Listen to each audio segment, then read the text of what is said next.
over years. It's just layers of things over our hearts that we've believed the lie.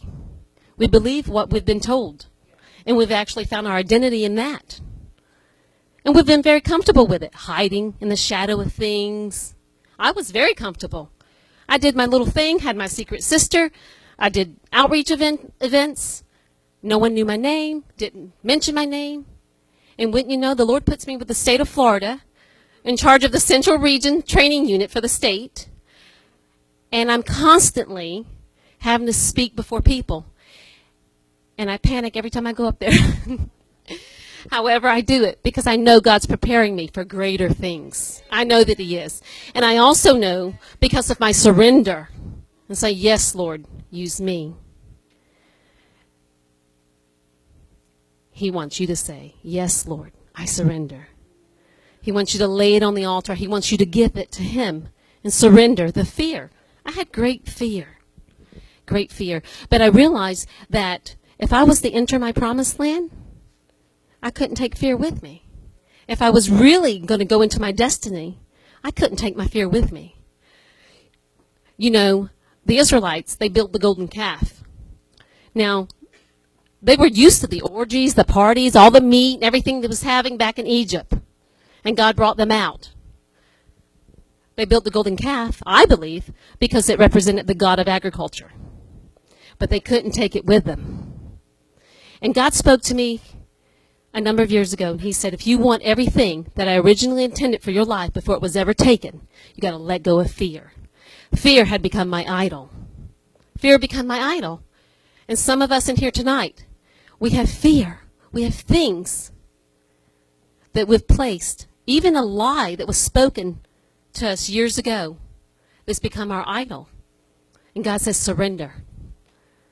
Surrender. And you know, what seems in your hands, listen, I wrote this out last night, and I thought, oh my God, I've got to share this with this lady. This is so good. I was preaching to myself. But what seems little in your hands is powerful in God's hands. 5 loaves and 2 fish in our hands, it's just lunch. But in God's hands, it's a buffet. A golf club in my hand is just a stick. But in Tiger Woods' hands, it's $1 million. Okay, it's $1 million. A football in my hand is a pigskin. And that sounds gross thinking about it like that, right? I'm like, ew. But anyway, in Emmett Smith's hands, it's a Super Bowl victory. Okay, an artist's paintbrush in my hand is very little. I am not artistic at all. Can't even draw stick people. However, in Picasso, no, really, I can't. But in Picasso's hands, it's a masterpiece. And you're a masterpiece. He's just waiting for your surrender.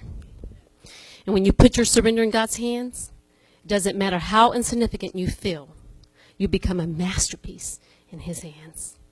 You are that masterpiece. And I'll tell you a story. I made Pastor promise he would not tell this story to y'all Sunday or Friday because I was like, no, I'm saving it for the ladies. It's so funny. I'm glad he's not here because I'm going to be straight up with you. Okay. It was a Friday night after church, probably about 3 weeks ago. Get home. Pastor and I stayed up till about 1, 2 o'clock in the morning. We were just talking about the things of the Lord, talking about what the mighty move of God and how people's lives were changed and touched, how it ministered so much to us. And we fell asleep with all the lights on. The back door, my bedroom door was open to the lanai. We fell asleep.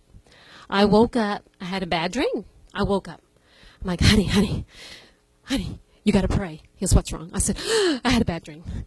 This is like 3 in the morning, 4 in the morning. I said, you got to pray. I had a bad dream. He goes, what's wrong? I said, I had a bad dream. You just got to pray. I couldn't even get it out. So then he said, what was it about? I started to tell him. Now, mind you, I have to paint this picture for you. You walk into my bedroom. You have the master bedroom here, sliding glass door here, a window here that faces the lanai, and then you have a tall window across above the headboard, you know, toward the ceiling window.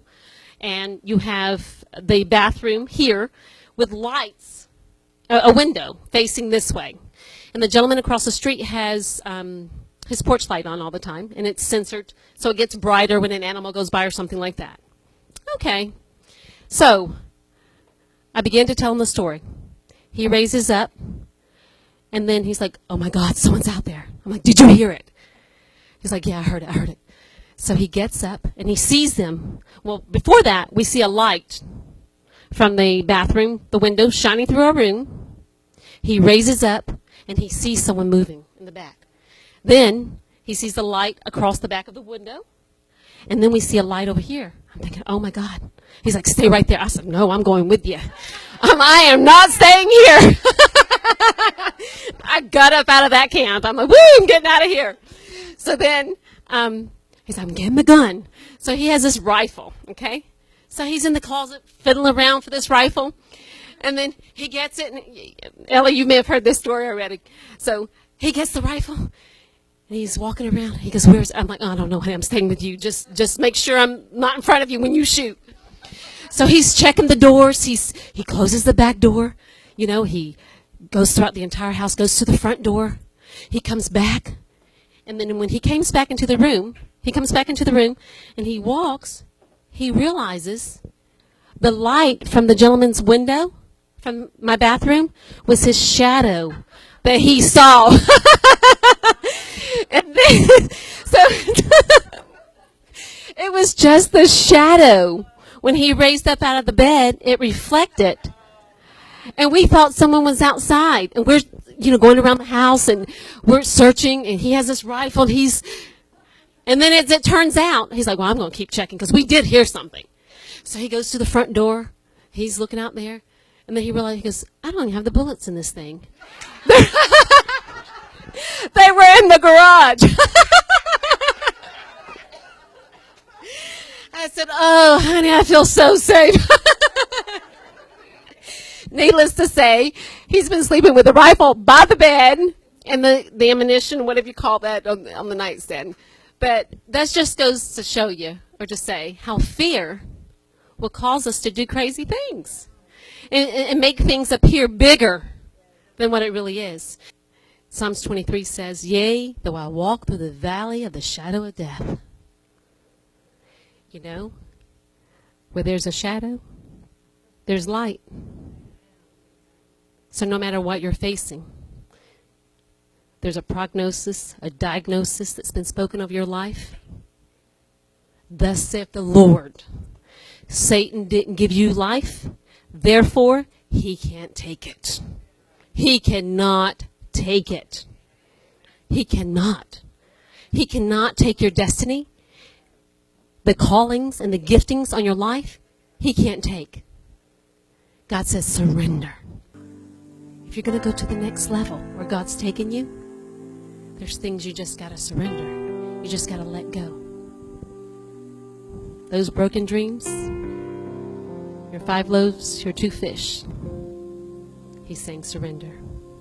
And I would ask tonight, if there's anybody in this place tonight that you'd like to surrender some things, surrender your destiny to Him, holding nothing back. He says go. He says speak. Here I am, Lord, use me. How many of you tonight that could stand in this building and surrender to your destiny, to the calling God's placed on your life? Some of you He's called to sing. Some of you He's called to teach Sunday school, to lead the youth. There's things and dreams that He's spoken into your life years ago. It's not too late. It's not too late. It's not. There's past hurts, unforgiveness, things we need to let go. He wants to give you a new pair of shoes to dance in. And He's your dance partner. Is there anyone in here tonight that needs prayer, that would like to dedicate their destiny to the Lord and surrender it?